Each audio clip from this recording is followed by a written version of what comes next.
soalnya kalau misalnya di teks semua itu.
Cek, cek sound.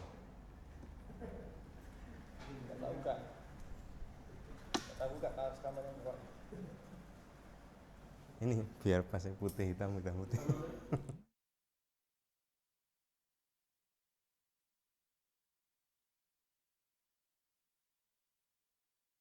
Assalamualaikum warahmatullahi wabarakatuh. Waalaikumsalam warahmatullahi wabarakatuh. Alhamdulillah di malam hari ini kita bisa bertemu di dunia maya, karena kalau kita melihat di sekeliling kita sudah ramai orang-orang mengkampanyekan social distance. Ini kita coba agak memberi jarak sedikit ya. Jawa.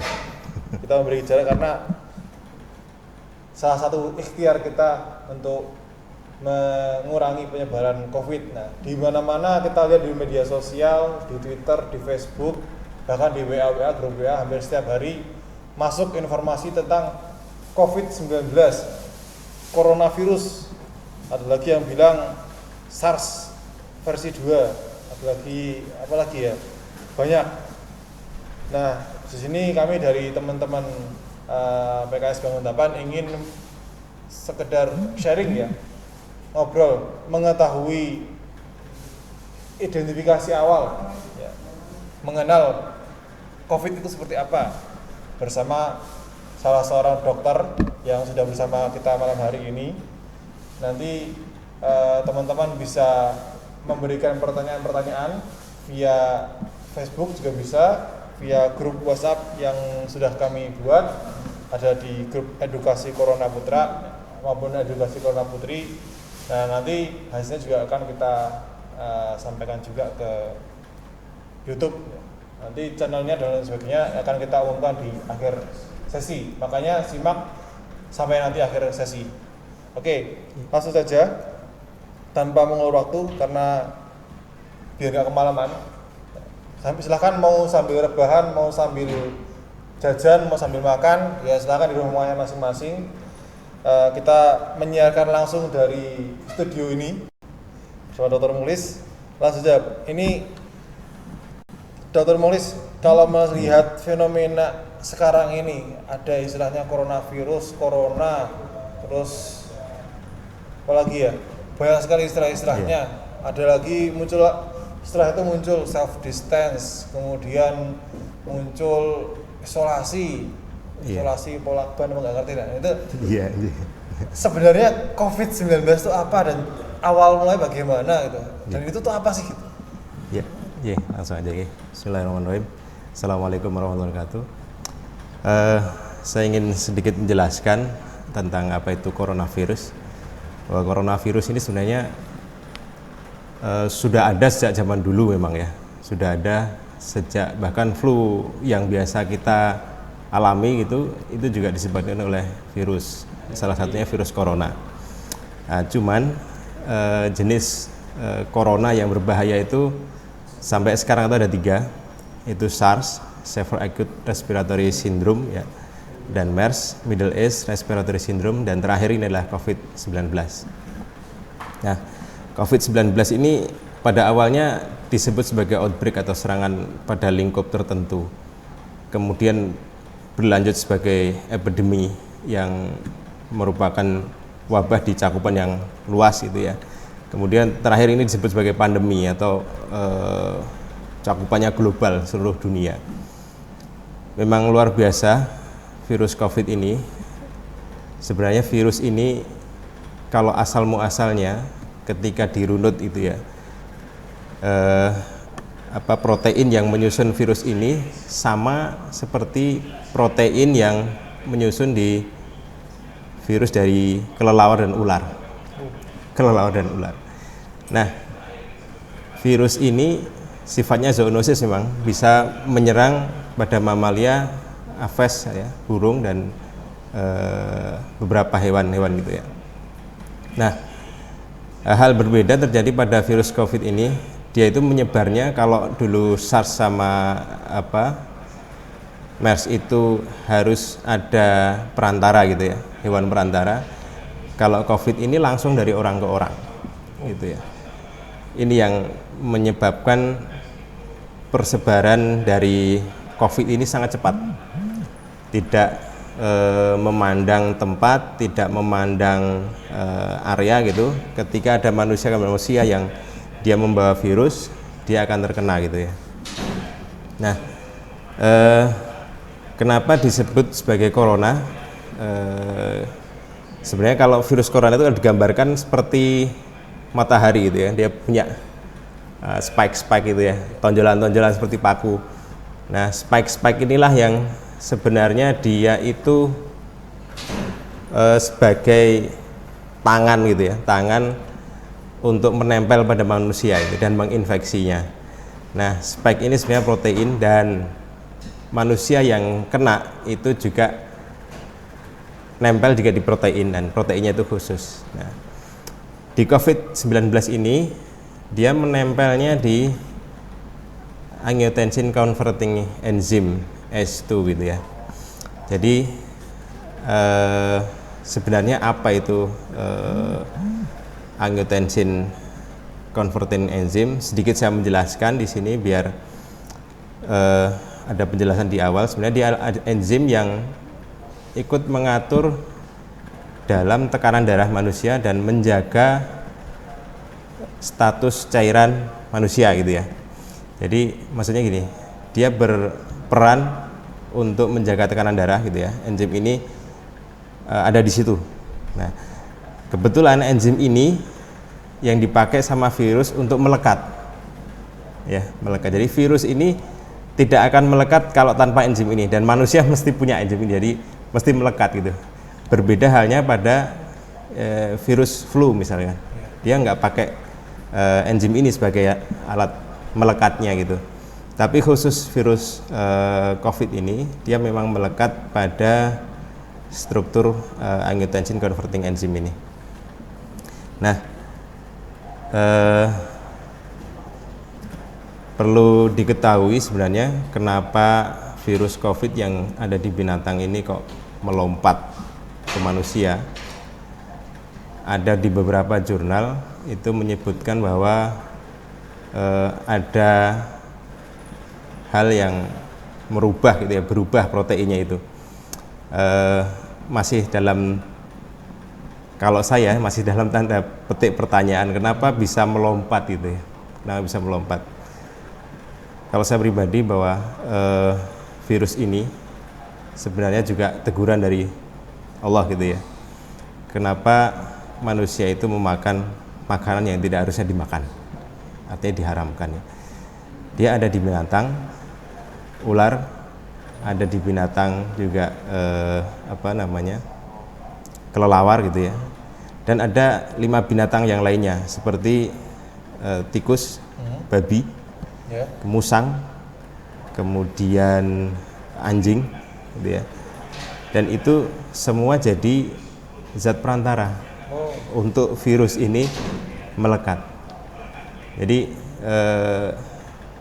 mohon maaf, kejadian awal-awal itu memang yang terkena adalah kemungkinan besar adalah para pengkonsumsi itu ya, para pengkonsumsi daging-daging yang dari protein yang berasal dari hewan itu. Nah, kemudian Allah alam ya, diproses dalam tubuh manusia itu dia seperti bermutasi kemudian bisa menginfeksi antara langsung orang ke orang gitu ya. Ini yang membedakan dengan SARS dan MERS yang meskipun itu sangat mematikan ya, lebih mematikan daripada COVID, tapi COVID ini lebih cepat karena antara orang ke orang gitu ya. Nah,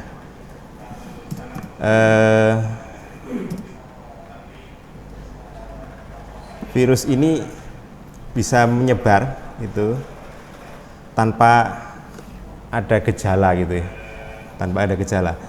Maksudnya gini, kalau orang flu itu kan kelihatan ya, pilek, batuk, panas gitu. Nah itu yang udah kelihatan seperti itu. Tapi bisa nggak orang sehat menyebarkan virus ini? Bisa.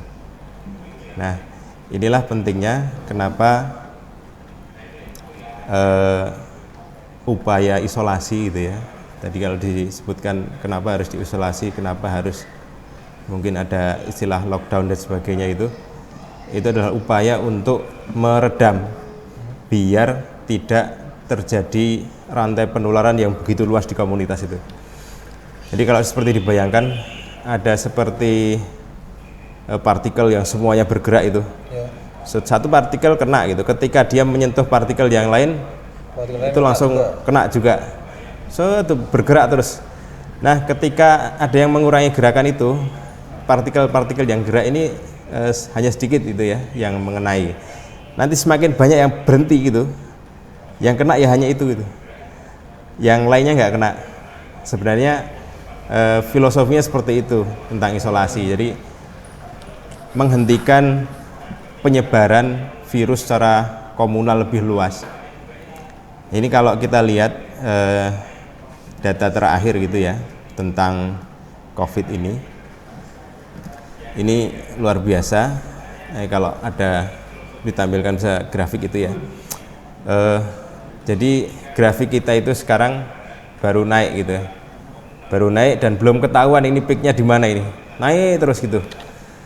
Dan bahkan ada rumusan per hari itu bisa naiknya 35%. Ya, 35% naik terus gitu. Di negara Cina itu sekarang sudah hampir ke peaknya, puncaknya gitu. Tapi di Italia ini baru naik-naiknya. Nah, ini belum puncak ya? Mbah, ini puncaknya belum tahu, baru naik-naiknya gitu ya.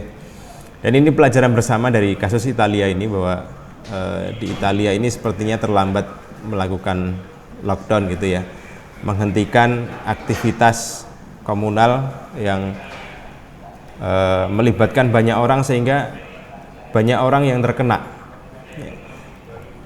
Jadi di Italia itu konon cerita ada komunitas yang sudah dilakukan lockdown gitu ya, seperti di sini. Tapi ada yang istilahnya tanda kutip ngeyel gitu, dia nyari tempat lain gitu, pulang kampung atau nyari itu yang nggak tutup, itu tempat hiburan, tempat makan gitu ya, nggak tutup, jadi mereka cari tempat. Nah itu nggak ditutup, nggak hanya dibiarkan saja gitu. Akhirnya ketika mereka bergeser, itu COVID menyebar di situ. Dan kebetulan di lingkungan itu di sana banyak lansia. Oh iya. Banyak lansia. Katanya Italia juga termasuk negara yang mempunyai persentase lansia tertinggi ya. Iya, betul. Jadi dan diperparah, Mas Azam, di sana itu para lansia ini ketika mereka itu merasa demam, nggak enak badan, itu minum ibuprofen. Waduh. Ternyata itu faktor yang sangat fatal di kasus COVID ini. Ini pelajaran berharga. Sekarang ini kita baru mewabah gitu. Kita sementara waktu kalau demam jangan minum ibuprofen, tapi pakai yang lain. misal paracetamol atau sustenol. Nah, kenapa dengan ibuprofen? Ternyata ibuprofen meningkatkan istilahnya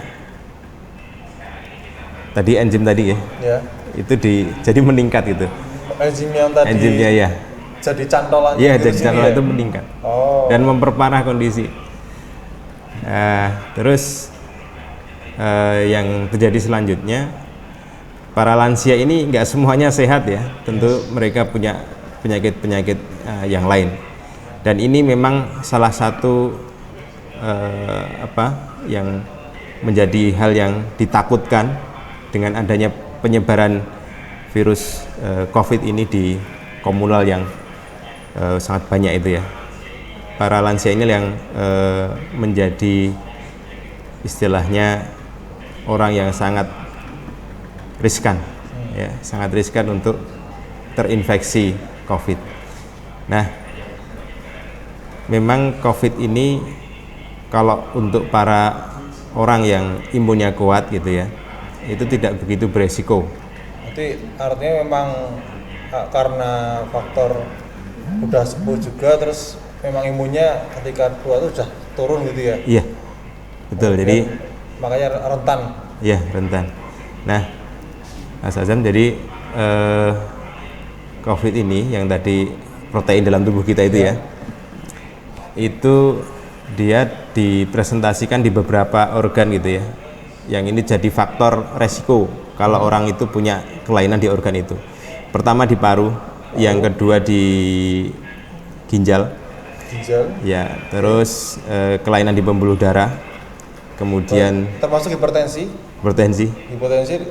termasuk, terus di jantung ya, karena mekanismenya melibatkan organ-organ itu. Nah, jadi kalau ada kelainan sakit ya di organ-organ itu memang jadi faktor resiko kalau terinfeksi jadi lebih berat menurut data yang sudah ada. Berarti agak berbeda dengan, bisa dikatakan untuk COVID ini beda dengan flu ya, maksudnya indikasinya Beda. dan dampaknya itu ya. Iya, benar Mas. Jadi flu biasa itu kan tidak akan separah ini ya. Ada beberapa mekanisme patologinya itu, bahwa ketika virus COVID-19 ini masuk gitu ya, terhirup, kemudian dia ditangkap sama enzim itu ya, dan virus ini ketika menempel di S2 itu, dia merangsang mediator kimia yang sangat banyak dan merusak alveoli paru itu. Padahal alveoli paru ini berfungsi sebagai tempat pertukaran gas O2 dan karbon dioksida. Nah, karena virus ini banyak, alveoli yang kena banyak, akibatnya tidak berfungsi, maka orang ini sesek gitu ya. Sesek, dan itu cepat sekali. Apalagi beda dengan asma ya berarti? Beda dengan asma. Kalau asma kan penyempitan karena alergi ya. Nah, kalau ini karena memang ada virusnya, jadi tubuh kita melawan, dan mekanisme dari perlawanan itu juga memperparah sakit kita gitu. Makanya kenapa ada beredar ke paru-parunya orang yang kena, walaupun dia carrier itu rusak, itu iya, bener rusak. Walaupun dia carrier. Ya ada perubahan-perubahan gitu ya. Dan itu bisa dilihat dengan pemeriksaan penunjang. Nah, kemudian yang perlu kita ketahui bersama bahwa COVID ini sekarang sudah jadi pandemi gitu ya. Artinya sudah jadi masalah global, tidak hanya lokal regional, dan seharusnya ini kalau melakukan lockdown ya pusat itu ya. Harus berhenti semua gitu. Tidak bisa hanya satu daerah ini berhenti, yang lainnya enggak, karena mobilitas orang ini kan tinggi. Kalau tidak dihentikan bebarengan ya sama saja gitu. Nah, kalau kita ini dari zonasi gitu ya, dibagi di Jogja ini ini Jogja ini sudah wilayah merah ya, wilayah merah. Jadi di sini kalau zonasi persebaran di Jogja itu yang wilayah merah itu di Katamso, Cikditiro, Melati, ya. Kalau misalnya kita coba mundur ke belakang soal bagaimana penyebaran COVID ini, itu kan di awal-awal penyebarannya hanya melalui droplet. Kemudian ada yang mengkonfirmasi kalau sekarang bisa dengan airborne, maksudnya dari udara juga. Iya. Itu bagaimana, Dok? Jadi itu tataran rumah sakit yang menangani bahwa para dokter itu akan sangat rentan terinfeksi karena ketika menangani pasien gitu ya. Karena ketatapan langsung. Iya. Nah, dengan banyaknya virus yang terpapar itu, bagi tenaga medis itu airborne. Ya. Termasuk nanti ditambahi adanya aerosol. Aerosol itu gini, misal ya, pasien memakai kacamata itu, goggle, pakai baju panjang. Nah, tetesannya itu juga infeksius ya, infeksius. Keringat? Bukan, ya mungkin karena terkontaminasi karena terkontaminasi jadi infeksius. Jadi kan makanya kita dianjurkan untuk menjaga jarak itu. Virus ini memang di mana-mana gitu, nempel di baju, nempel di kepala, di rambut gitu kan. Sampai ada yang nyarankan orang kalau habis dari luar sampai rumah bajunya langsung cuci gitu ya. Iya, betul. Jadi itu sangat efektif, Mas Azam. Sesungguhnya virus ini kan dia itu lipoprotein ya, lipoprotein dia akan mudah hancur dengan peluruh lemak ya, karena namanya lipid dan protein gitu. Dengan sabun pun hilang, hancur gitu ya. Nah, makanya kalau disarankan dalam kondisi wabah seperti ini, teman-teman yang masih keluar masuk itu menyediakan baju ganti gitu ya. Artinya ya ketika keluar nanti masuk rumah itu, sebelum masuk rumah itu sebenarnya harus bersih dulu gitu. Nah, salah satu cara yang efektif murah meriah itu kalau bikin desinfektan bisa pakai ini ya, air 1 liter kemudian ditambah Baiklin ya 1 sendok makan gitu. Sebenarnya nggak apa-apa, Dok, di sini. Oh ya, maaf ya. Cuma ya klorin ya, maaf. Jangan sampai ini ya, jangan sampai ikut-ikutan panik bayi ya. Pakai klorin ya, pakai klorin gitu ya. Kemudian pakai sabun ya, sabun apapun itu ya, sabun apapun. Ya. Ya kalau bisa sih yang cair ya, sama-sama cairan gitu. Nah, itu dicampur, kemudian dimasukkan ke botol spray, disemprotkan gitu ya. Itu kayak kolam renang, Dok. Ya mirip-mirip ya. Isinya mungkin. Klorin ya, klorin jadi kaporit. Ya. Dia sangat efektif. Jadi sebenarnya kalau keefektifan tentang yang membunuh kuman, ya kita disarankan sering-sering cuci tangan itu karena ini media yang paling efektif dan sangat infeksius kemana-mana itu tangan kita ini. Ya, saya menyentuh ini, saya menyentuh benda ini ya. Tangan saya ada virusnya, terus benda ini dipegang Mas Azam gitu ya. Nanti ini juga dipegang sama yang lainnya gitu. Nyebar kan, nggak berhenti. Nah, kalau tangan kita itu sering cuci tangan, itu memutus itu. Kemudian hand sanitizer apakah lebih efektif dibanding cuci tangan? Kalau di sini katakan bahwa paling bagus malah cuci tangan pakai sabun daripada hand sanitizer. Dan kalau bisa sekarang ditambah ini ya, pakai handscoon. Ya. Kenapa handscoon penting? Karena meminimalisir. Kayak kalau kita pakai handscoon, pegang apa-apa, nggak ada. Kalau bahasa awamnya apa, Dok? Handscoon itu sarung tangan ya, sarung tangan karet ya. Sarung tangan karet. Latex, ya? Ya, ada latex, ada yang karet. Karet. Nah, itu lebih menjaga lagi. Kemudian Nah, sebenarnya kalau di agama Islam itu kita disarankan oleh Rasulullah itu ada loh isolasi gitu. Hadisnya sahih Bukhari Muslim dan bunyinya kurang lebih seperti ini, Mas.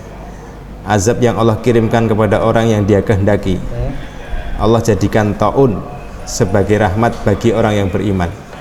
Tidaklah seorang yang di negerinya mewabah taun lalu ia tetap berada di situ, ya artinya kita berdiam diri dengan sabar dan berharap pahala.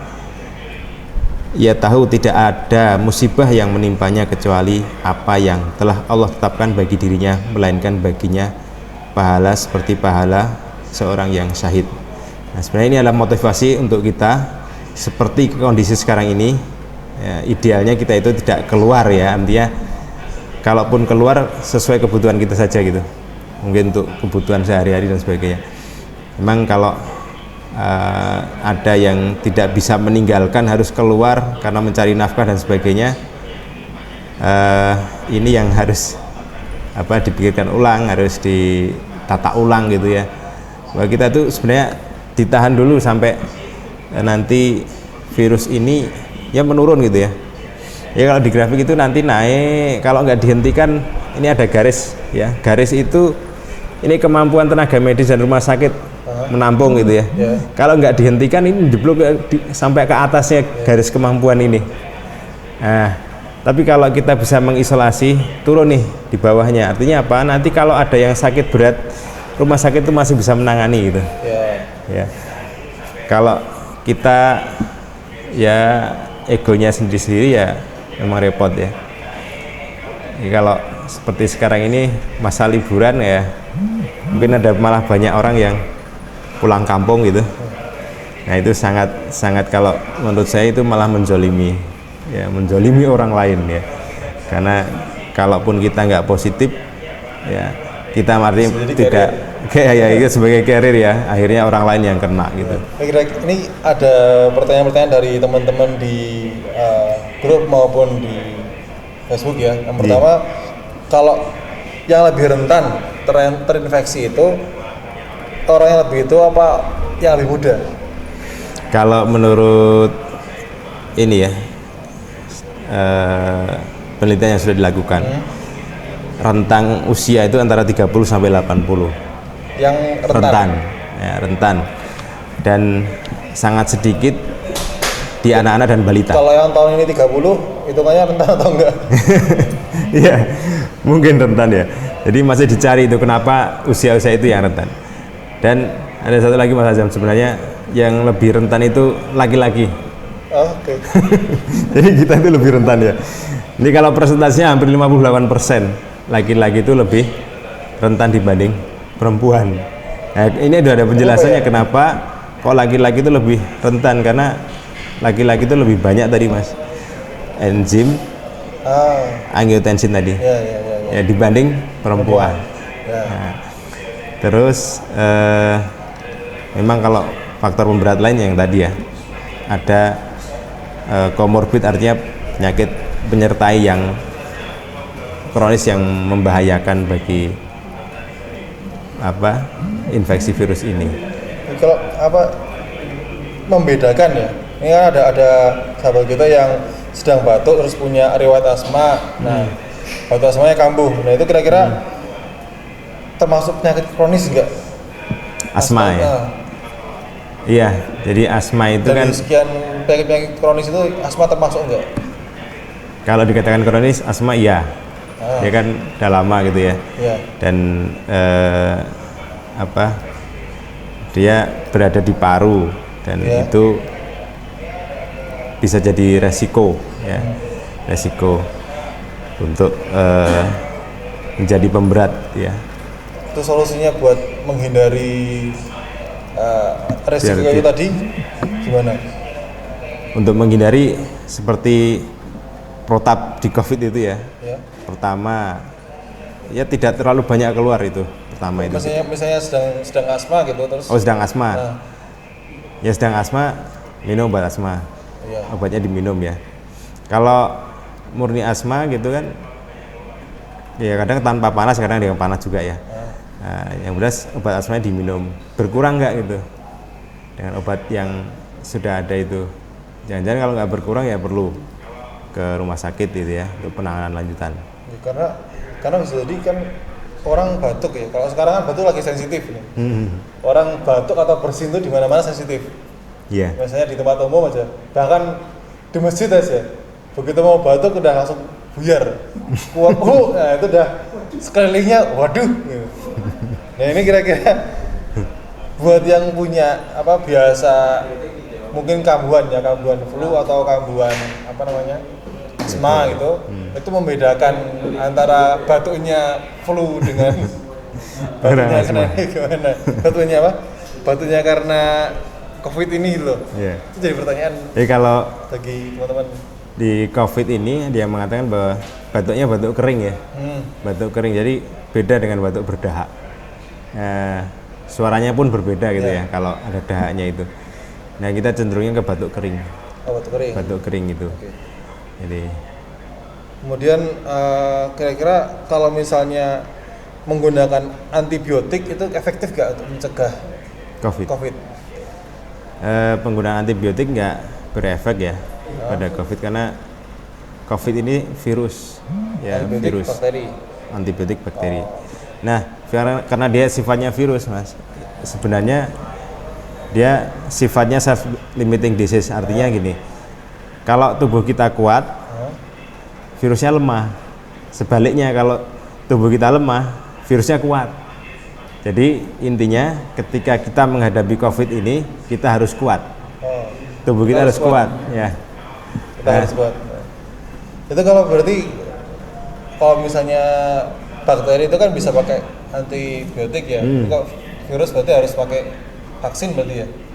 Kalau virus ya ada vaksin, dan sebenarnya ini kita dalam menghadapi COVID ini kita harus komitmen ya terhadap kita itu untuk menjaga ketahanan tubuh kita itu untuk survive gitu ya, biar nggak drop, nggak down gitu ya. Ya sebenarnya banyak upaya yang bisa dilakukan gitu. Sebenarnya ada empat komponen besar gitu ya. Nah, pertama itu tidur itu penting, Mas. Kualitas tidur. Kualitas tidur itu penting. Seperti apa sih tidur yang bagus itu? Itu awal waktu dan bangunnya juga lebih pagi, ya. Bisa didefinisikan nggak, Dok? Soalnya kalau ini kan lagi musim liburan. Iya. Jadi bukan musim liburan, musim kerja di rumah. Ya. Iya. Jadi sekeluarga pada ngumpul semua di rumah. Semua ya. Potensi bisa dijelaskan secara detail nggak tidurnya itu seperti apa gitu? Jadi tidurnya itu tidak melebihi jam 10. Kenapa tidak boleh melebihi jam 10? Malam ya? Iya, 10 malam. Karena jam-jam itu keluar tuh hormon melatonin ya. Untuk apa ya hormon ini? Hormon ini untuk recovery kita. Jadi sel-sel kita itu ada yang rusak gitu ya.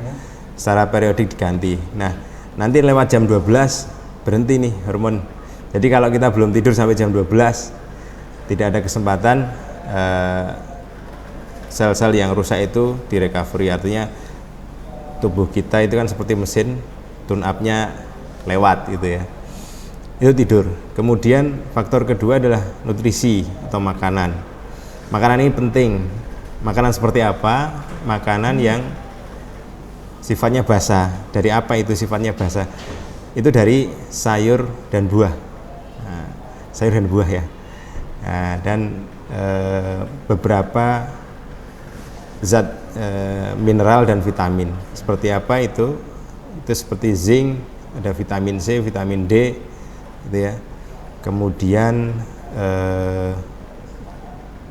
beberapa mineral yang lain itu kayak kalsium, kalium gitu ya. Nah, tapi zinc dan vitamin D ini ternyata berperan.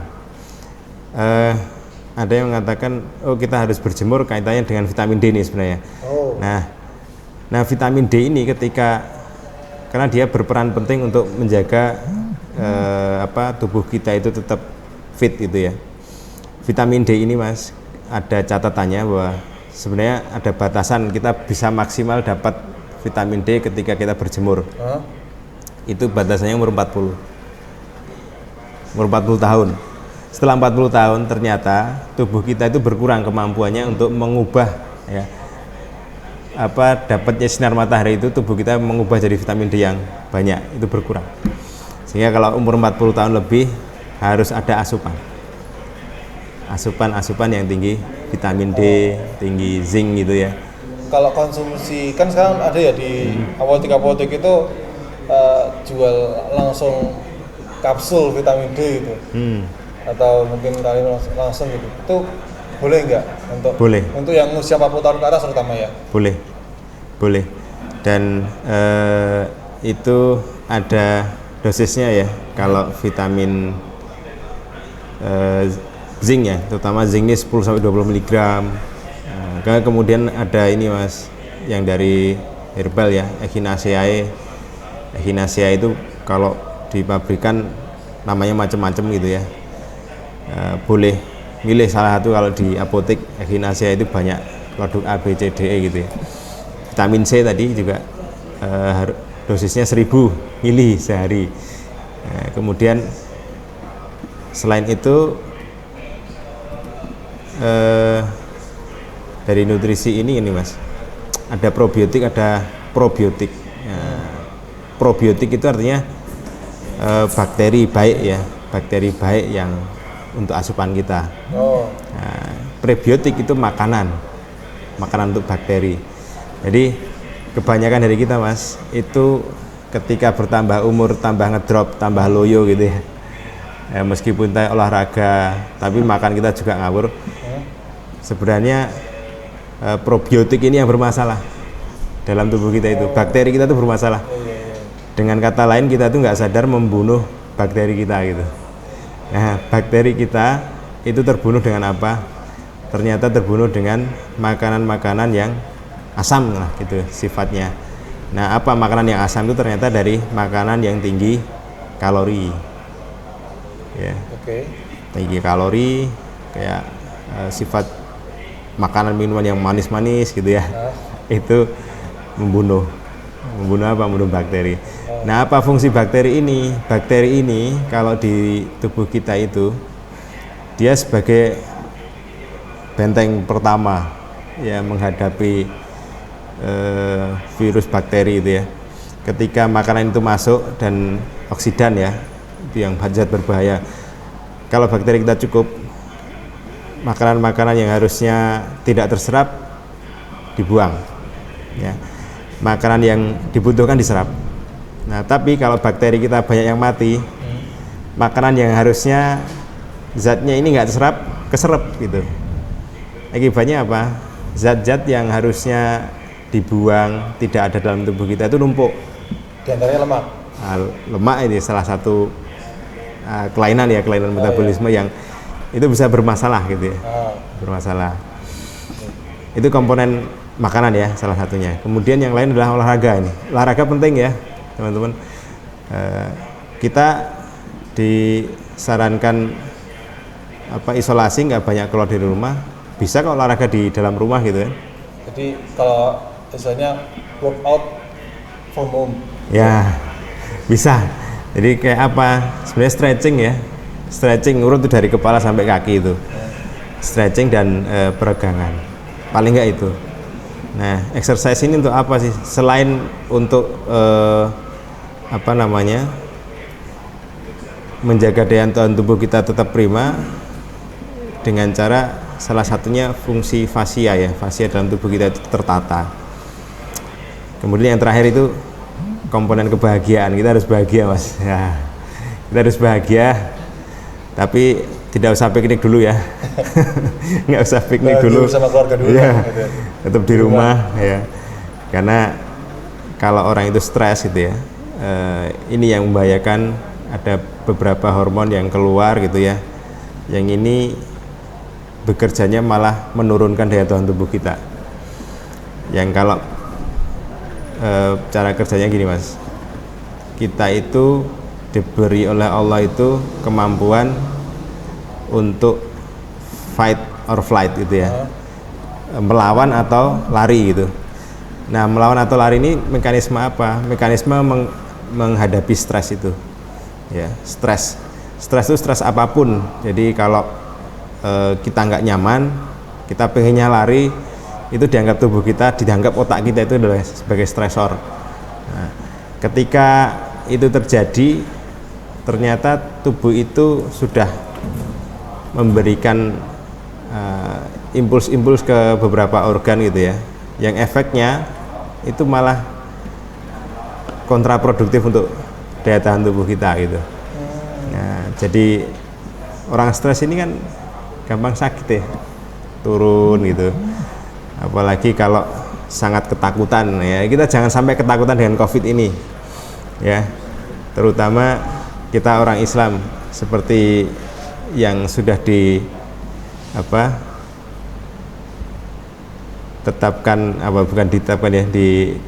tadi oleh Rasulullah, kalau kita bisa bertahan gitu ya, nah, itu pahalanya kan seperti pahalanya syahid gitu ya. Dan yang lebih penting lagi ini Mas, bahwa ada ini Bung teringat ya, bahwa dalam kondisi seperti ini kita harus ingat hadis dari Bukhari Muslim yang la adwa wala tiyarata wala hammata wala safar ya. Tidak ada adwa penyakit menular, tidak ada tiaroh kesialan, dan tidak ada hamah burung hantu, dan safar atau kesialan di bulan safar. Nah, artinya apa adwa itu? Adwa itu ini menurut Ibnu Hajar gitu ya, bahwa penyakit itu kalau zamannya Rasulullah dulu, para kaum Quraisy itu beranggapan bahwa ya seperti itu terjadinya gitu loh. Pokoknya akan mengenai semua orang, kemudian ini kesialan dari ruh orang-orang terdahulu gitu ya. Nah, dan itu pemikiran ini buat orang itu bahwa penyakit itu ya seperti itu. Tapi kan kalau misalnya membawa khawatir ya Dok ya. Kalau kita lihat kan di media sosial juga ramai terus itu. Iya, betul. Di Twitter iya, di Facebook iya. Iya. Ya kita mau mikir dari Facebook aja, di WhatsApp aja iya Dok. Iya. Nah, jadi apa kita harus juga social distance, kemudian social media distance juga gitu, biar sekalian. Jadi Mas Azam, ada tips ya menjaga kesehatan mental gitu. Pertama, kurangi menonton, membaca, mendengarkan berita ya, yang membuat kita itu cemas ya, gelisah. Memang kita harus mengurangi, mau nggak mau ya. Kalau perlu tutup deh handphonenya itu kan, main sama anak-anaknya, main sama ponakan-ponakannya gitu ya. Kemudian cari informasi dari sumber-sumber yang terpercaya ya, jangan mudah percaya dengan hoax gitu ya. Utamakan untuk membuat rencana praktis ya dalam melindungi diri gitu dan orang-orang terdekat. Nah, usahakan kita itu hanya membaca berita itu 1 atau 2 kali saja dalam sehari, dan pada waktu yang sudah kita tentukan gitu ya. Jangan lebih. Kita kan kadang nggak fair ya baca HP, wah menarik gitu, terus nyari terus itu, akhirnya kita menyimpulkan sendiri dan kita stres sendiri. ada kekhawatiran juga. Ini kan tadi dikatakan virus itu bisa menempel ke barang ya. Iya. Nah ini kira-kira kalau misalnya nempel di barang itu ketahanannya sebenarnya berapa lama? Termasuk di udara sendiri itu. Ini pertanyaan dari Mas Rahyan Wisnu Sasongko. Nah itu kalau misalnya di udara atau di barang-barang itu sebenarnya virus ini bisa bertahan berapa lama? Ya? Saya menemukan jawaban di jurnal Hospital Infection, itu mengatakan bahwa virus ini droplet yang keluar dari orang yang terinfeksi itu bisa bertahan di benda-benda itu kira-kira 9 jam ya. Itu ada spesifik lagi bahwa ada yang sampai beberapa hari gitu ya. Nah, asalkan ada infografis, sempat beredar infografisnya itu ya. Iya. Itu memang ada benarnya juga, karena kalau cocok suhunya, cocok lingkungannya, dia bisa bertahan. Nah, sebenarnya virus ini kan dia itu bisa inaktif kalau suhunya itu 30, di atas 30 derajat. Sebenarnya kalau di kita suhu saat siang matahari terik itu bisa lebih ya dari 30. Jogja sih sementara 31. 31 ya, itu sebenarnya cukup efektif.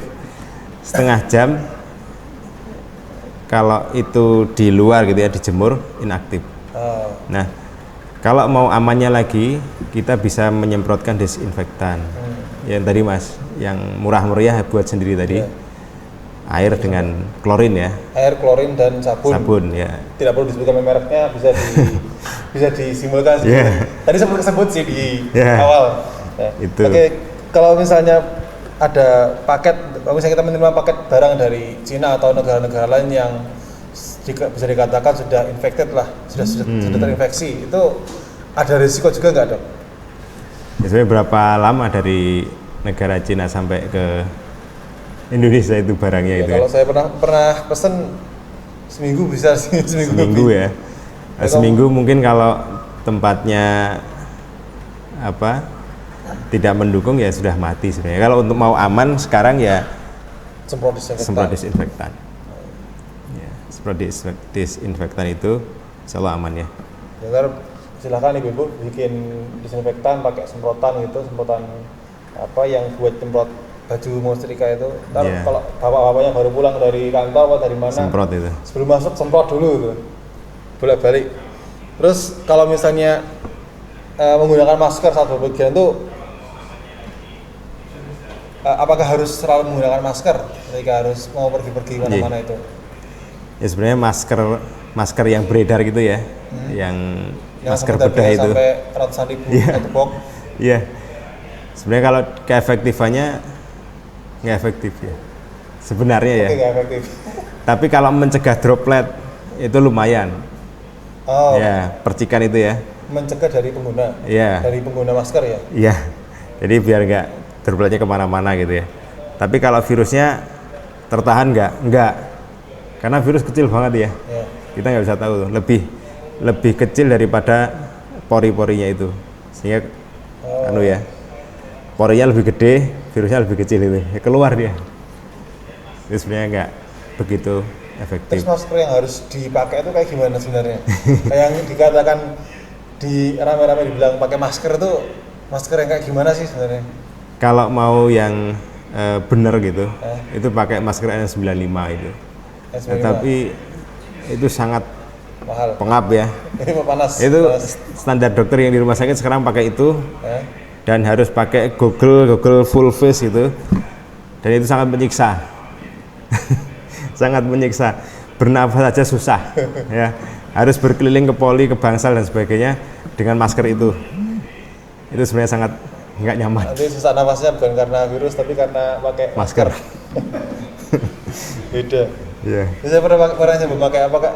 Nah, ini pertanyaannya kan apakah harus pakai masker nuklir itu yang di sini ada penyaringnya. Kayak waktu musibah teman-teman di Riau dan kawan-kawannya kabut asap kan ada yang pakai masker kayak gitu juga gitu. Iya ya, itu pun juga nggak efektif tuh Mas. Jadi berbeda dengan polutan ya. Ini virus kecil sekali Mang. Jadi ini bisa menembus kemana-mana, dan kalau itu dikatakan airborne kan, ini kan kalau saya positif gitu, satu ruang kena ini. ODP langsung ya? Satu ruang kena. Iya. Okay. Satu ruang kena, dan kalau saya katakan ya wallah alam nih siapa yang kena, siapa yang enggak gitu kan. Itu tergantung Allah gitu. Yeah. Dengan kata lain kalau saya katakan itu virusnya itu ada namanya gitu, by name, Mas Azam gitu ya. Yeah. Atau yang lain gitu. Jadi pertanyaan dari Ibu Kasmiati juga sudah terjawab ya, gimana penyebaran COVID ini bisa melalui udara atau enggak, kemudian kira-kira COVID berapa lama bertahan, sudah sempat beredar juga. Yang dari saya juga pernah baca itu di infografisnya itu di kertas bertahan bisa sampai beberapa hari. Iya. Itu benar Dok? Benar, menurut penelitian dia. Jadi saya mau ngomong tapi nanti takut menakut-nakuti ini. Jadi amannya memang di desinfektan ya. Kalau enggak ada beberapa salah satu referensi ya. Itu ultraviolet itu bisa membunuh. Jadi cahaya ultraviolet itu bisa membunuh. Kalau ada yang punya sinar UV tapi nggak tahu ya gelombang seberapa gitu, itu bisa membunuh katanya. Dan berapa lamanya mungkin kita konversikan seperti yang bisa membunuh virus COVID itu, kira-kira setengah jam. Tapi suhunya 56 gitu ya, membunuh itu. Si virus COVID itu mati. Jadi bukan menakut-nakuti ya, tapi saya kepikirannya kalau misalnya kertas kayak gitu, berarti uang kertas harus didiemin 30 menit untuk di UV, kemudian ya setelah uangnya hilang dok. Ya makanya tadi salah satunya sebenarnya justru handscoon atau sarung tangan itu yang tidak tembus ya, itu lebih efektif. Jadi ketika kita megang, ini yang megang kan bukan tangan kita langsung ya, tapi di sarung tangan. Ketika terpegang, mungkin kalau kita biasa masukkan uang itu ke kantong, kita bawa plastik, masukkan ke plastik, baru dikantongin. Itu salah satu tip ya ibu-ibu. Jadi kalau ibu belanja ke warung nanti sangu plastik. Jadi mau saya ambil uang pakai plastik itu. Setidaknya setelah memegang uang cuci tangan atau pakai sanitizer ya. Itu bisa salah satu ikhtiar juga kalau misalnya menggunakan referensi yang tadi soal berapa lama. Ini bukan menakut-nakuti, cuma hanya jaga-jaga ya. Jaga-jaga. Terus ini ada pertanyaan lagi dari Bu Nindi. Itu ngerasa badannya hangat di dalam, masuk angin karena semalaman kipasan sama tidur di lantai. Nah, kepala nggak pusing, tapi badan ada yang ngilu sedikit dari 2 hari yang lalu, tapi ngilunya biasa aja. Tapi beliau sering wudhu dan bersih-bersih.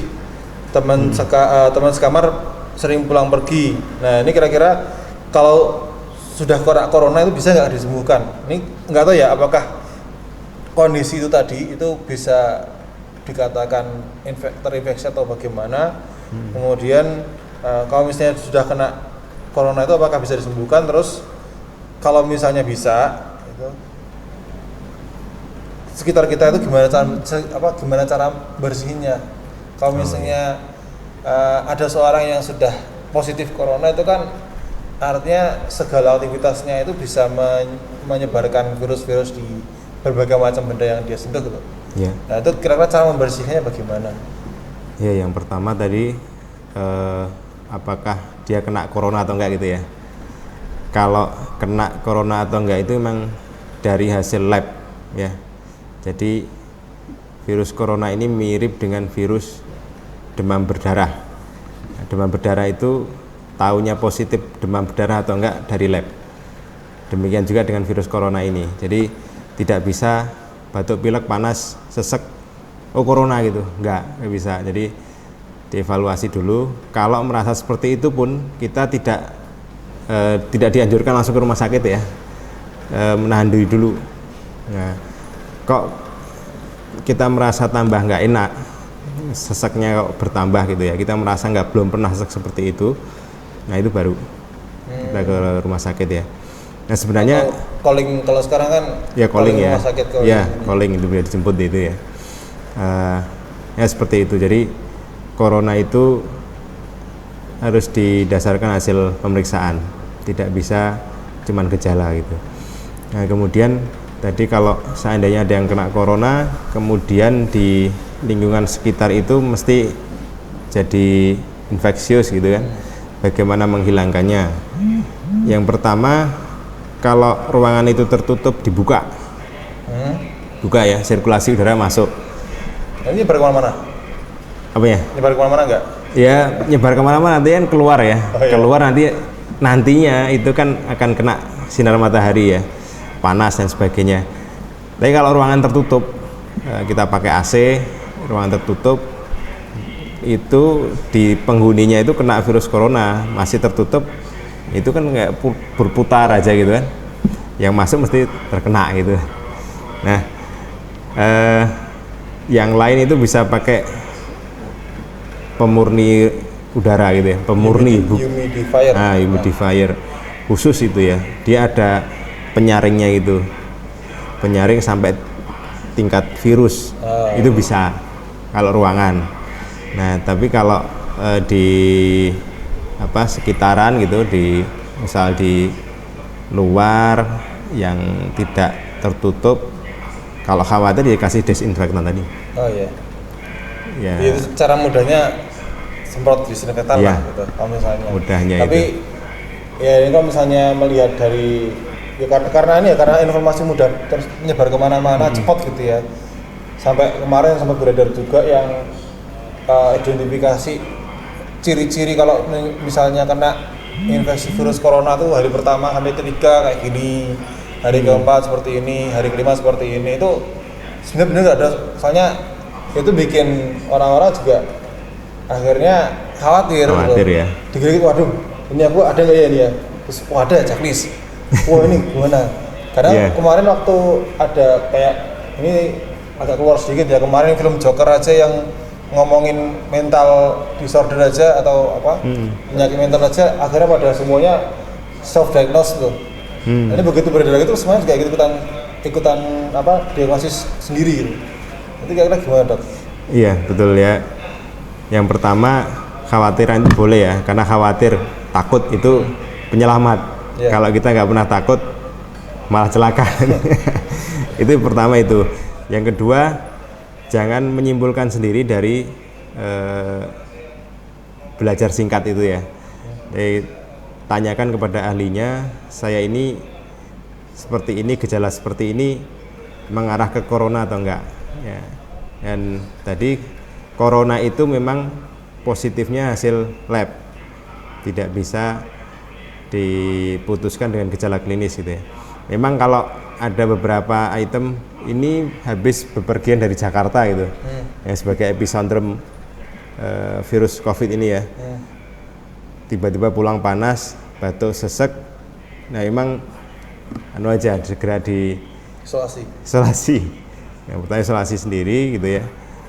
Nah, dilihat, memang kalau gejala tiap orang berbeda ya, tergantung status imunnya. Semakin kuat orang itu, gejalanya akan semakin minimal gitu.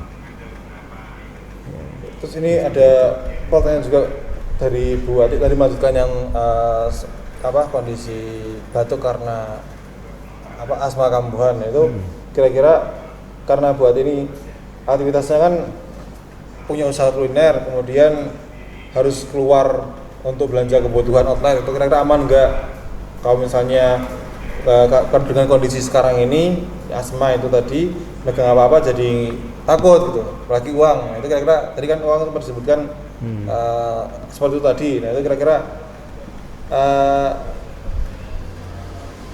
bagaimana cara nyiasatinya gitu. Cara menyiasatinya seperti tadi tuh Mas, mungkin perlu pakai sarung tangan ya. Yang paling minimal ya pakai plastik gitu kalau mau pegang uang, dan selalu cuci tangan gitu aja. Dan uang ini nanti kalau emang khawatir, semprot aja disinfektan lagi. Karena itu satunya cara ya, selain tadi dijemur mungkin. Kalau jemur hilang. Ya disemprot aja gitu ya, disemprot disinfektan. Paling kalau misalnya uang buat kelakar terus dijemur dulu kan ya nggak jadi kelakar ya. Terus untuk jadi dikatakan ODP itu kira-kira ada prasyaratnya enggak, gejalanya bagaimana, harus sesuai dengan definisi menunjukkan gejala COVID kemudian dikatakan ODP, atau harus punya riwayat perjalanan jauh atau yang riwayat dari perjalanan tempat-tempat terjangkit seperti misalnya tadi dikatakan dari Jakarta atau sekarang bisa dikatakan Jabodetabek bahkan. Iya, ya emang syarat ODP itu ya, orang dalam pemantauan itu satu dia bergejala gitu Mas, entah demam, batuk gitu ya. Kemudian dia memang ada riwayat keluar dari daerah yang menjadi kantong-kantong infeksi COVID ya, dan dinyatakan sebagai daerah yang sudah terjangkit. Nah itu ODP. Memang sekarang kalau diterapkan jadi luas sekali ini sekarang. Mobilitasnya kan tinggi sekali nih orang. Pulang ke Jakarta dari sini ke Jakarta gitu, dari Jakarta ke sini tanpa ada pembatasan. Nah, ini yang sebenarnya memprihatinkan ya, prihatin. Kalau tidak dihentikan ya terus itu akan menular kemana-mana, semakin banyak anggota komunitas itu yang terkena gitu. Seperti itu Mas. Terus kalau misalnya dengan kondisi sekarang ini ya sudah hampir rata, kemudian kerjaan kita tuh tidak bisa WFH, work from home, atau menuntut kita untuk beraktivitas keluar, bahkan terpaksa harus keluar kota. Itu kira-kira gimana Dok? Keluar kotanya kemana itu? Kalau keluar kota kalau itu dibilang red area, kita belum tahu red area itu yang sebenarnya di mana aja, karena kalau yang diumumkan pemerintah terus sekian, apakah benar ini bahaya segitu gitu? Iya, jadi memang kalau sekarang ini bagusnya menunda keberangkatan ya. Ya untuk apa? Untuk memutus itu. Kita kan nggak tahu nih. Jadi siapa yang membawa, siapa yang terkena nggak tahu. Nah, lebih baik diputus, kita sendiri yang mutus itu.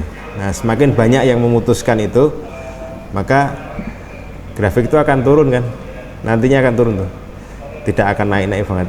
Kalaupun naik, yang terkena itu nggak akan banyak ya. Kita belajar dari kasus Italia tadi itu Mas, yang sebenarnya sangat terlambat ya, yang berikatnya luar biasa. Iya. Gara-gara kalau ada yang bilang 9.000 sekian, ada yang bilang 10.000 ya Dok ya. Pulang kampung terus malah nyebar di daerah-daerah yang itu. Saya juga sempat dapat videonya dari orang yang tinggal di Italia itu, sampai dia kotanya lockdown, terus kemudian yang buka hanya apotek sama groceries. Ya banyak bahasanya supermarket lah sama apotek, terus kayak apa harus nginden masker gitu. Ya semoga nggak sampai kayak gitulah besok kita. Iya. Dan semoga segera mereda. Baik, kalau misalnya dari teman-teman sekalian ada pertanyaan yang bisa disampaikan di komentar juga bisa.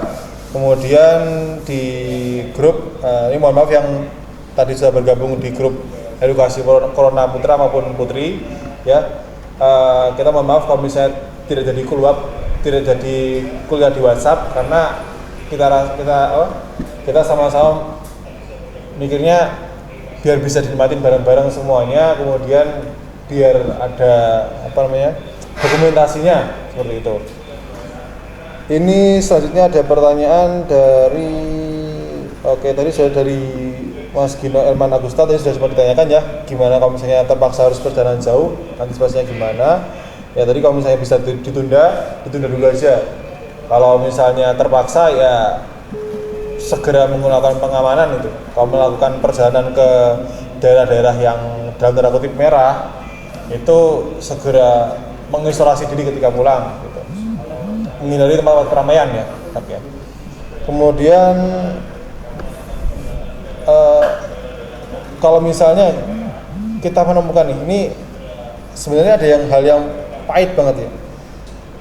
Kita ngerti orang itu menunjukkan gejala COVID, kita nggak kenal, tapi masih berkeliaran bebas, itu gimana Dok? Enaknya Dok? Karena itu tadi kan kita tidak tahu yang mana dia yang carrier, yang mana yang dia benar-benar penderita, kemudian apakah dia penderita COVID atau penderita penyakit-penyakit yang lain, pneumonia yang lain itu gimana Dok? Ya sikap kita satu, ya sebenarnya kan ya itu jangan menjustifikasi orang gitu ya, menghakimi orang ini positif COVID atau enggak gitu. Yang jelas kita ingatkan kalau dia ada gejala misalnya batuk pilek, ya jangan keluar dulu gitu, jangan keluar rumah dulu, istirahat di rumah ya, artinya di rumah itu ya di dalam rumah gitu, jangan sampai keluar gitu. Untuk apa ya, kalau kita bisa mengedukasi jangan keluar dulu Bu, belum tentu Ibu itu flu biasa gitu sekarang ini, karena rancu antara flu biasa dengan flu karena COVID ini ya, biar tidak menambah yang terkena gitu. Sepertinya itu kayak cerita di Solo ya, ada seperti itu. Udah sakit terus tetangganya punya apa hajatan gitu ikut. Nah itu kan Nah, itu yang jadi pertanyaan saya tadi itu. Kalau saya udah ngerti kayak gitu, Iya. statusnya kan PDP ya. Iya. Kemudian masih ikut, ya itu kan karena dilematisnya teman-teman kita yang apa ya pemasukannya harian gitu. Itu kan Iya, ketika Mas, nggak ya. bekerja ya nggak ada pemasukan, itu dilematis memang sih. Oke, balik ke tanda-tanda dan gejalanya. Ini kan ada beberapa tanda-tanda gejala yang mirip dengan penyakit-penyakit lainnya. Ada COVID yang kita bahas sekarang ini, kemudian ada flu, ada asma, ada apa namanya alergi. Kalau nggak salah yang biasanya sifatnya mirip-mirip. Ya. Nah itu bedanya itu apa sih gitu? Karena orang kalau misalnya kena flu karena alergi itu bisa atau gimana dok? Ya kalau apa flu ataupun itu tadi alergi tadi ya. Kalau alergi ini kan sudah biasa ya, dia berulang gitu, berulang. Dan kita bisa merasakan itu ini alergi seperti biasanya atau enggak gitu. Yang punya alergi kerasa. Nah, terus kalau flu, nah flu ini memang agak rancu nih mas. Nah, tapi tadi yang sedikit membedakan batuknya batuk kering gitu ya. Kok tiba-tiba batuknya batuk kering karena yang terserang itu bukan di tenggorokan, tapi di paru gitu. Pneumonia. Ya, di paru bukan di tenggorokannya. Kalau orang flu itu kan tenggorokannya gitu ya. Gatal dulu. Nah, nggak nyaman itu, sakit lah gitu ya. Emang di COVID ada nggak? Ada juga sih. Tapi lebih di paru. Jadi kalau nafas itu nggak nyaman gitu, nggak nyaman dan cenderung nanti bertambah gitu seseknya. Nah, nanti kalau kerasa seperti itu ya segera, apalagi sudah punya riwayat dari pergian di tempat yang resiko tinggi gitu ya, itu segera saja dikomunikasikan untuk segera memutus ya biar nggak banyak yang kena. Terus kalau misalnya kita datang ke tempat nikahan ya, ini ada pertanyaan dari Pak Sugeng nih, gimana kalau kita datang ke tempat pernikahan? Nah itu banyak saudaranya dari Jabodetabek. Nah, nih, Iya. kita harus ngapain? Jadi idealnya itu kalau ada orang dari Jakarta itu ya, itu harus dilakukan upaya disinfeksi gitu. Artinya apa? Ketika mungkin saudara-saudara ini mau masuk ke rumah kita gitu ya, nanti harus ngabari dulu dan kita memberikan tempat untuk mereka itu ganti gitu, ganti kostum.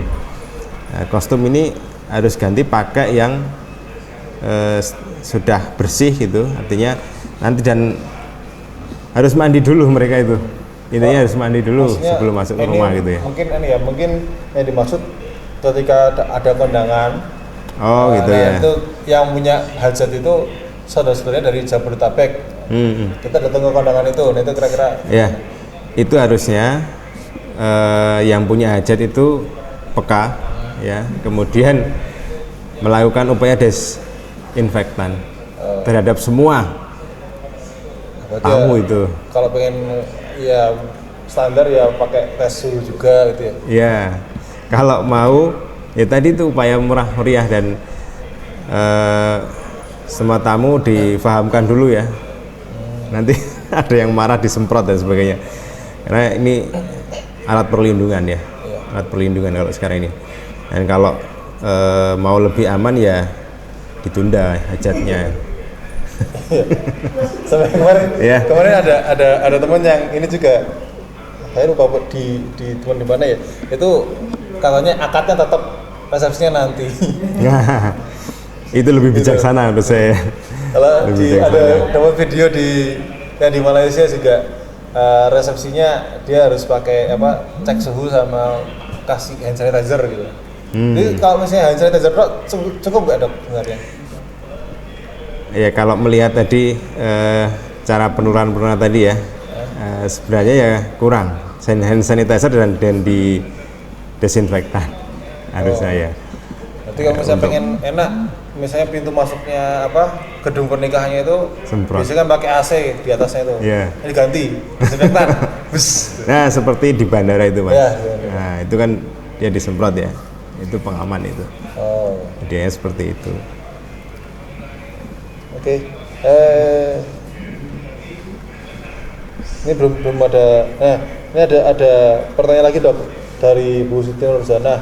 Untuk antiseptik dari daun sirih itu bisa nggak membunuh virus corona? Karena kalau melihat sekarang itu salah satu barang langka di Indonesia adalah antiseptik dok. Antiseptik ya. Daun sirih memang punya efek ya untuk membunuh virus. Tapi sebenarnya seberapa banyak itu daun sirih yang dipakai itu penjelasannya kurang itu, dan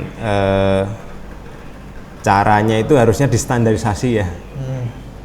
Memang kalau nggak terstandar nanti ini daun sirih sudah rusak harus seperti apa gitu kan, dan itu nggak terstandar. Kalau sebenarnya yang lebih efektif itu sabun ya menurut saya itu daripada hand sanitizer gitu. Hand sanitizer itu kalau di rumah sakit itu sudah upaya biasa dilakukan itu ketika hand sanitizer itu tidak boleh selalu hand sanitizer, harus ada cuci tangannya. Kering jadinya. Selain kering itu numpuk itu sebum virus, sebum jamur, sebum bakteri di situ numpuk, dan bisa jadi malah jadi media gitu kalau tanpa dibilas dengan air gitu ya. Harus dibilas dengan air. Lebih efektif sabun dengan air yang mengalir daripada hand sanitizer. Kalau itu mahal sekali gitu ya. Ya, mungkin seperti itu, Mas. Sekarang termasuk barang langka. Ada barang langka diborong ya di mana-mana.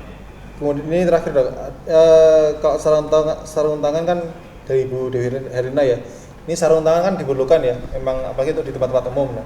Beberapa waktu yang lalu masuk ke ATM, kemudian di ATM pakai siku tangan untuk dorong pintu. Nah pas di dalam bingung, nekan tombolnya gimana? Kan harus nyentuh tombol itu. Nah, kita nggak tahu pengguna sebelumnya gimana. Nah, itu kan tombol semua, apalagi yang touchscreen itu kan nggak bisa diganti pakai. Kalau misalnya masih tombol kan kita pakai pulpen bisa, tutup bisa. Nah, yang touchscreen harus pakai jari. Nah, termasuk misalnya gagang pintu yang kemarin ada juga yang iseng aja masuk ATM, gimana caranya masuk ATM, tapi ATM itu antara pintu sama mesinnya tuh mepet. Nah kalau didorong kan nggak mungkin, harus ditarik. Nah itu untuk menangani gitu. Itu mungkin efektif pakai ini Mas, sarung tangan karet tadi ya, latex. Sarung tangan latex itu kita kalau nyentuh HP itu masih bisa. Jadi kalaupun ATM itu touch screen gitu ya, pakai handscreen masih bisa. Dan setelah nyentuh mungkin kalau kita punya hand sanitizer, punya alkohol gitu, dikasih jauh steril lagi gitu. Dan nanti dicuci bisa, karena sarung tangan ini bisa dipakai berulang nih. Oh yang maupun yang karet juga bisa ya? Bisa, karena kan pakai sabun mati virusnya. Oh iya.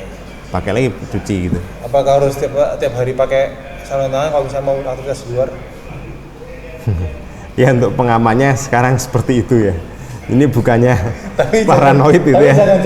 Jangan ikut-ikutan jadi panik buying ya teman-teman semuanya. Terus habis ini teman-teman borong sarung tangan kira-kira dibilang. Enggak harus seperti itu. Tapi kalau misalnya pakai kita nggak bawa sarung tangan di ATM gitu, terpaksa harus ke ATM. Pakai hand sanitizer bisa ya? Pakai hand sanitizer bisa. Pakai plastik lah. Apakah plastik? Pakai plastik aja. Yang paling mudah. Hand sanitizer yang sekarang ini banyak ramuan-ramuan sendiri, ada alkohol 96% ditambah macam-macam, kemudian dibentuk jadi gel, itu gimana dok? Iya, itu kalau untuk keefektifan menjaga alkohol, karena alkohol ini kan mudah menguap ya. Makanya ada yang nambah dengan gliserol gitu, supaya dia jadi kayak gel gitu. Dan dia bertahan lebih lama di situ.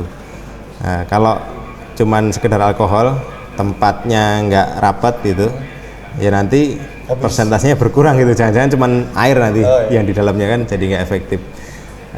Makanya dikasih seperti itu. Dan makanya kalau sebenarnya seberapa persen sih, jangan-jangan yang dipakai itu pun ya bisa efektif tapi tidak menghilangkan semua gitu loh. Mau aman cuci tangan nih, Bang. Itu yang full ya. Kalau misalnya kalau misalnya alkohol 70% dicampur glycerol dan lain sebagainya itu apa benar kalau misalnya persentasenya turun? Kalau dari keseluruhan, iya mungkin dia turun ya. Terus, nah faktor penguapan dan sebagainya kan bisa ketika dilakukan pencampuran itu kan. Makanya kalau mau bikin itu nggak pakai alkohol yang 70%, di atasnya mungkin ya 95%. Jadi kalaupun nanti turun masih dalam rentang yang masih bisa membunuh. Ya. Ini Dok, terakhir ya, mungkin karena kita sudah berjalan kurang lebih 1 jam, 1 jam 20 menit. Kalau misalnya kita pengen mengetahui informasi yang valid, yang kalau misalnya valid kurang tahu juga sih, yang kita bisa percaya dah, yang kira-kira update itu kita bisa tahu dari mana aja Dok, kira-kira? Itu saya kira di beberapa web yang sudah disediakan pemerintah ya. Itu ini kalau boleh saya nyari di Jogja Prof ya. Ya itu juga itu ya. Terus di apa? Mungkin provider yang disediakan oleh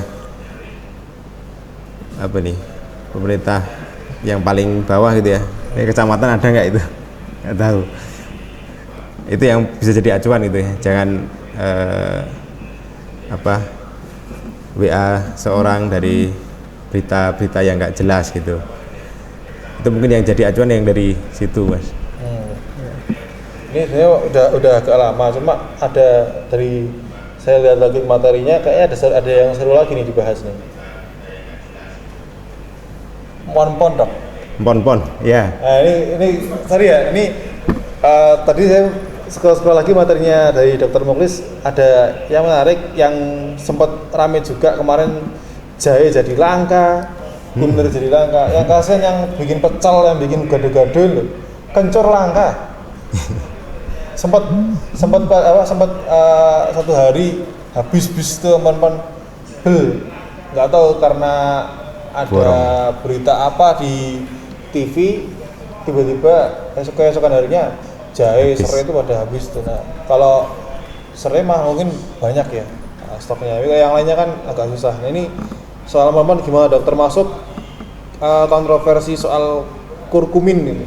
Iya. Nah, itu gimana Dok? Nah, Monpon itu kan istilah yang biasa dipakai untuk beberapa tanaman gitu ya, seperti jahe, temulawak, kunyit, lengkuas, ya, kunir, serai dan sebagainya itu.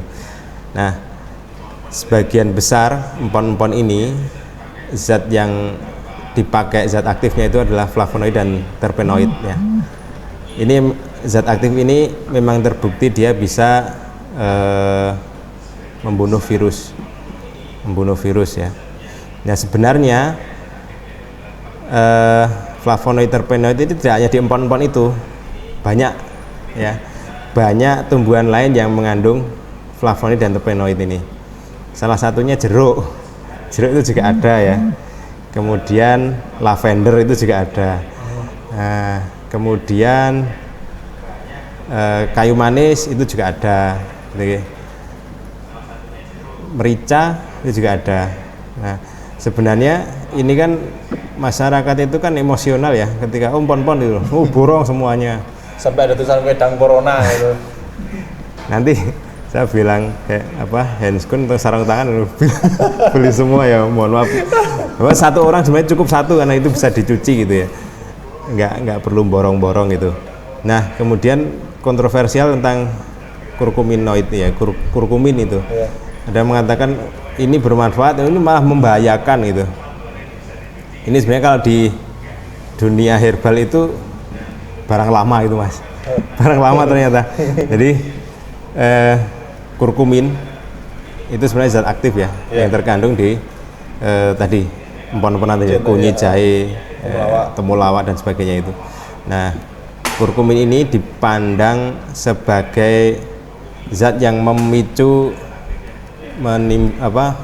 merangsang angiotensin tadi, itu keluarnya lebih banyak gitu. Nah, karena angiotensin keluar lebih banyak, ini virus nanti kalau masuk kan lebih banyak nempelnya gitu ya. Nah, tapi juga jangan lupa bahwa kurkumin itu ketika merangsang gitu, kemudian ada kurkumin dalam tubuhnya itu, kalaupun ada virus yang masuk, jadi kalau nemplek di angiotensin gitu ya, gambarannya itu ya, nemplek di angiotensin karena kurkumin, itu udah nemplek di kurkumin dulu, seperti diremek dulu gitu ya, tapi nemplek gitu, jadi nggak aktif gitu loh. Lebih banyak manfaatnya dibanding kontroversial yang disebutkan itu. Jadi kalau nggak salah kontroversial itu adalah media yang diteliti itu tentang kelainan jantung ya, bukan di paru. Nah, itu tentu berbeda ininya, efeknya. Dan yang jadi garis merahnya yang perlu diingat bahwa kurkumin itu dia mempunyai efek melisiskan virus ya. Salah satu protein virus itu dihancurkan gitu loh. Kalau itu hancur dia nggak bisa bereplikasi. Nah, seperti itu malah sebenarnya. Justru ya udah hidup juga mati tak mau juga ya virusnya. Nah, lebih banyak manfaatnya lah kurkuminoid itu ya. Nah,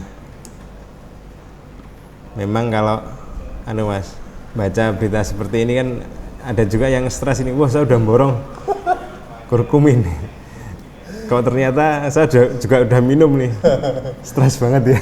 Apalagi karena demi meningkatkan imunitas tubuh, pagi siang sore minum pon-ponan terus, itu gimana dok?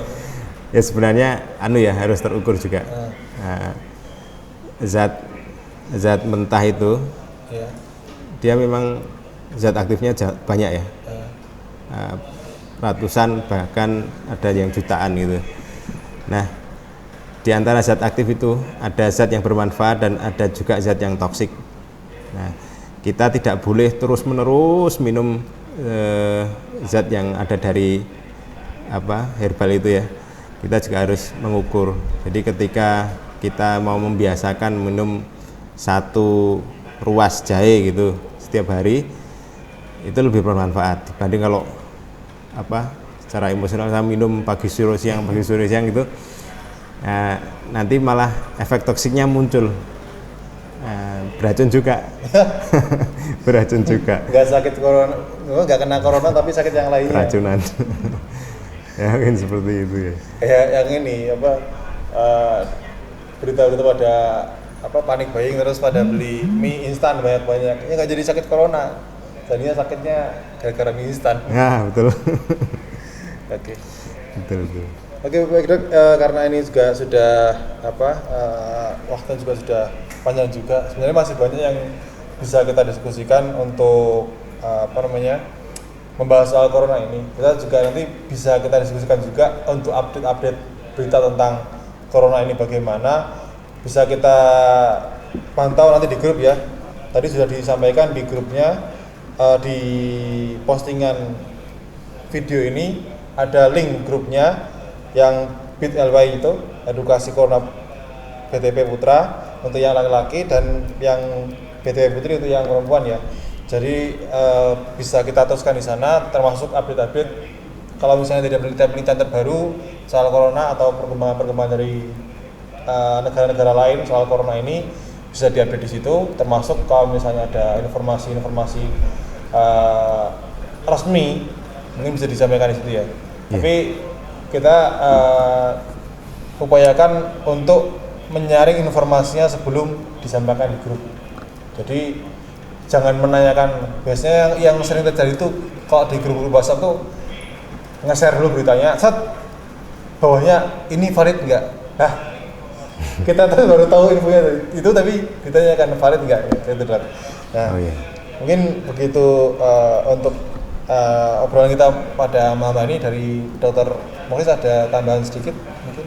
Ya, mungkin tambahan sedikit dari saya bahwa ketika wabah ini ada ya, setelah kita melakukan semua itu perlindungan, cara-cara yang untuk menangkal, meminimalisir penularan itu ya. Yang lebih penting lagi kita menjaga dari dalam gitu mas.